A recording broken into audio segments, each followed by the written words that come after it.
Alright, so we're still continuing in 6.4. Last example we did was on a combination type. This example is a permutation type. So I'm already telling you it's a permutation, but we'll go through the why it's a permutation. So this entire problem is an example of a group of people, but it's a permutation case. Alright, so I have 5 different people: Adam, Mark, Jan, Karen, and Tim. Right, and what we're going to do is we're going to line them up for a photograph. And that's sort of the key word. Line them up. Right, that's the word that's telling me it's a permutation. Right, the reason why, the best way to think, there's 2 ways to think about this. I'm lining them up. Suppose I'm lining them up to take sort of a picture, right? And I've got to caption it. Well, it matters what line they're in, how I order their names in the caption.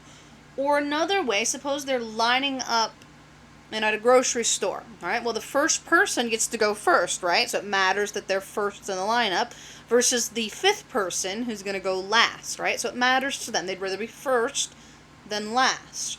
So they're lining up. So you can think of it sort of, I'm lining up to get something. Lining up means order is important.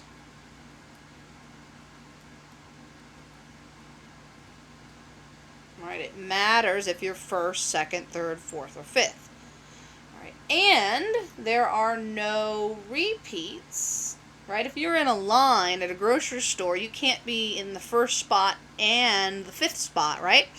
You can only be in one place at a time. Right? You can't be in Mark, if he's in the middle, he can't be at one of the ends. So you can't repeat people because they can't be in 2 places at once, right? There are 5 places to fill with 5 people. If you're in the first place, you can't also be in the 3rd place, right? No repeats. Ergo, permutation. All right, no repeats, order matters. So the first question is asking me for the universal set. How many different lineups are possible? So that would be all possible lineups of these 5 people. Universal, so a number of ways to line up 5 people. Well, it's a permutation. I've got a total of 5 people to fill out 5 places. So it's a 5 choose 5. There are 5 people and 5 spots.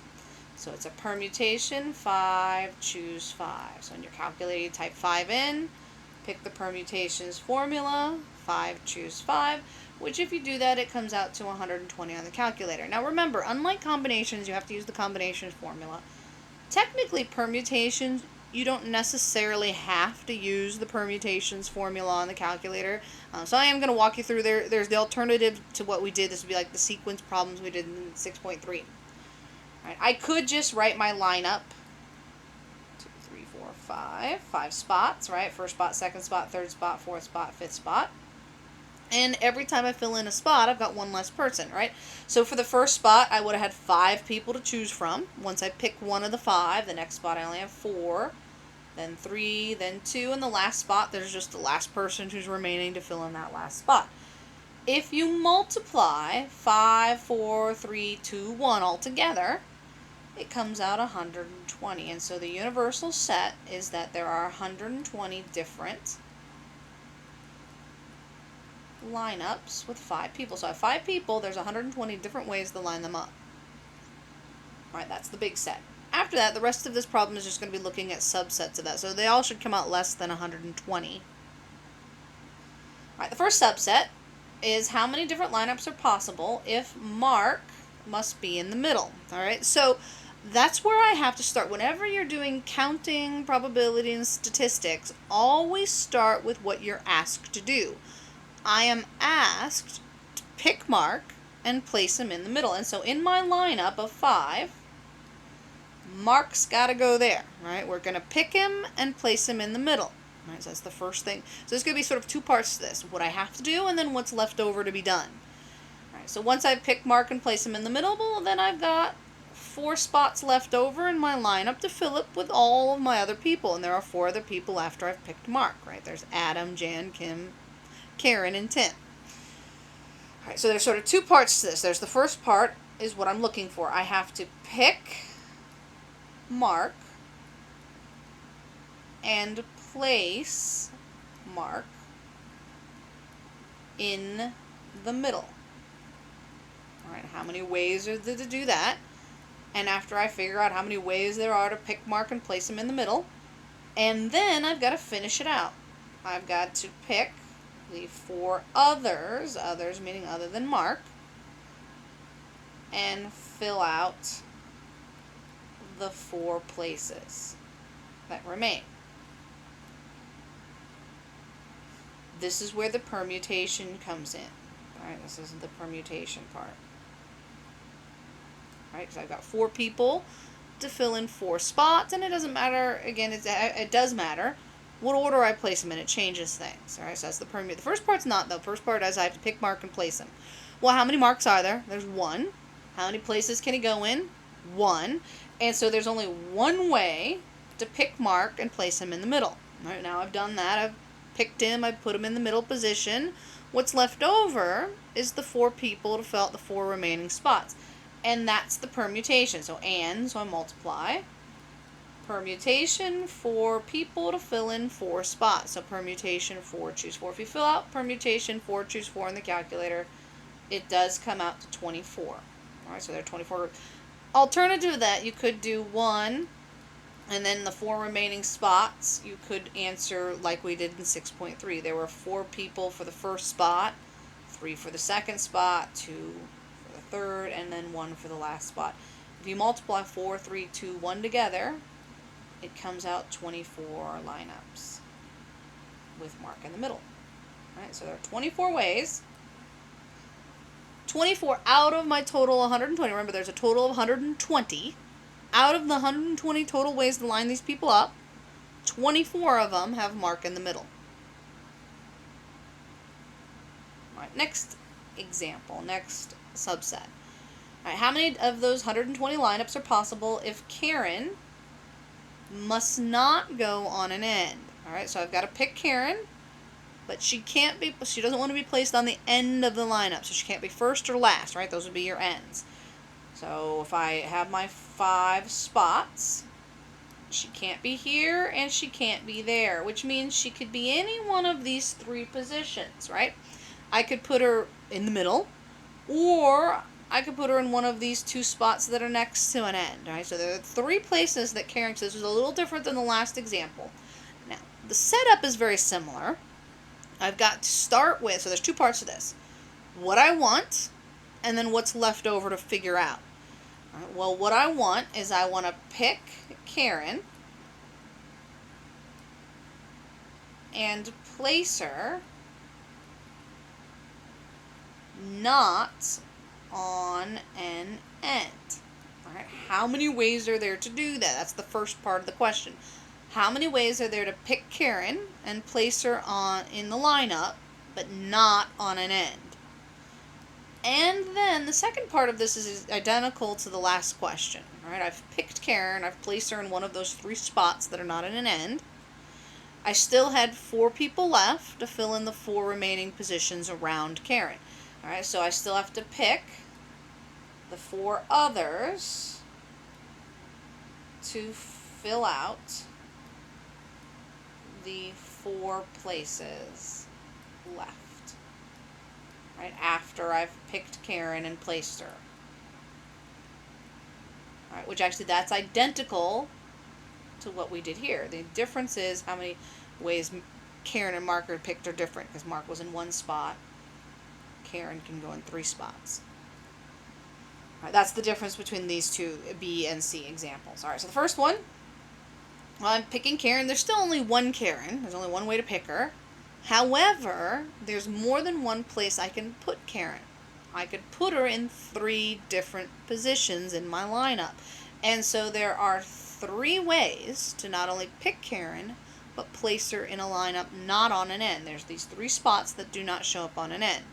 So there's 3. There's 3 ways to pick and place Karen not on an end. And then the second part of this is the same as before. Then I have 4 people to fill out 4 places. Well, that would be permutation 4.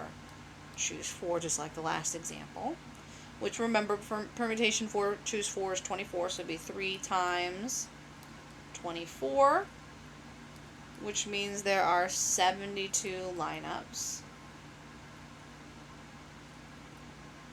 where Karen is not on an end. All right, so there's 72 ways to place Karen in the lineup where she's not on an end. Out of my 120, right? There's 72 of those groups have Karen in them where she's not on an end. All right, the last example, and this is actually a toughie.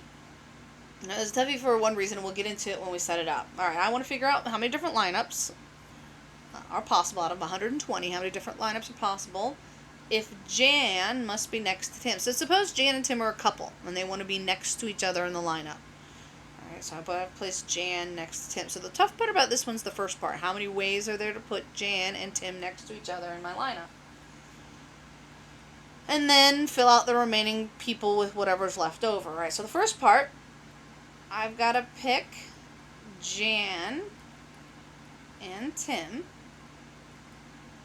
and place them next to each other in the lineup, somewhere in the lineup.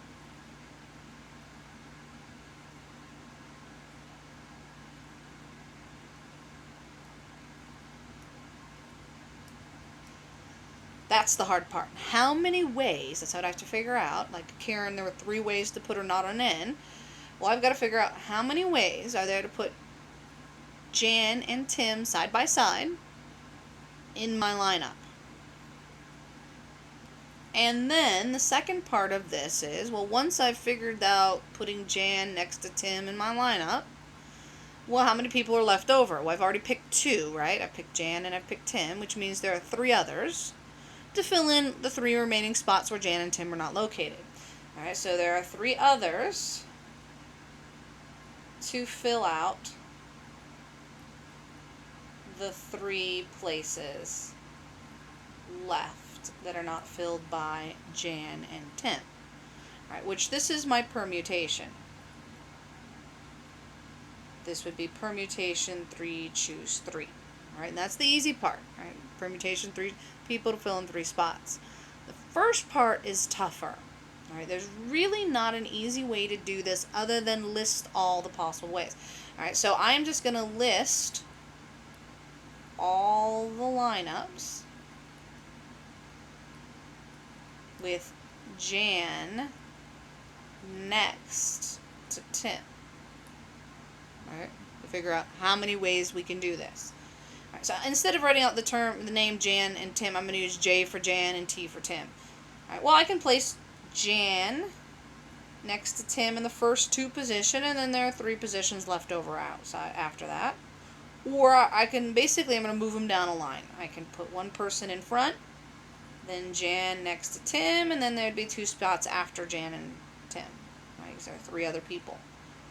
Or I can move them down 1 more, 2 spots first, then Jan, Tim, and 1 spot left over. Or all the way down the line, 3 spots, and then Jan next to Tim.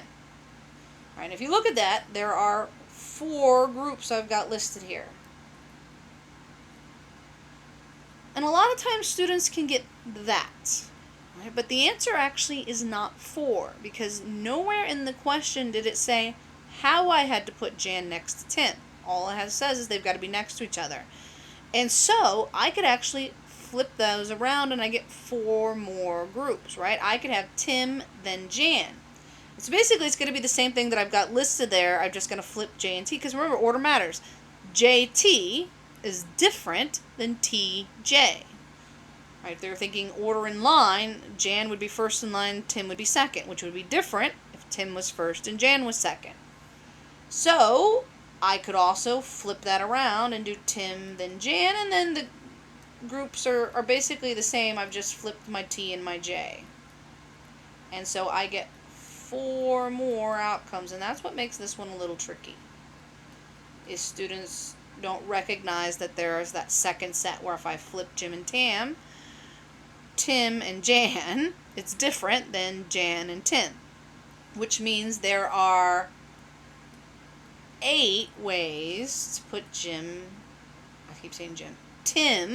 next to Jan. And so I've got 8 ways to do the first part, and so then filling this out, well, the first part, 8 ways, right, to do the first part, times the second part, which is permutation 3, choose 3, right? Fill out my 3 remaining spot with my 3 remaining people.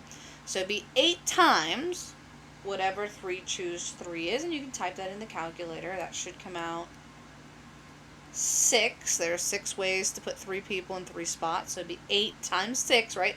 8 ways to put Jan and Tim next to each other times the 6 ways to fill out the rest of the spots. So 8 times 6, which means there are 48 lineups where I've got Tim next to Jan. And that one, like I said, was a toughie. Alright, so that was an example of a permutation type with people, with groups of people. Right? And so we did a combination type, a permutation type. And so basically finishing this out, I'm just going to do videos of different types of permutations, combinations, and I will throw in some neither cases in there as well, where we'll have to use 6.3. So the remaining videos are just different types of problems of permutations, combinations. Alright, we'll stop this video there.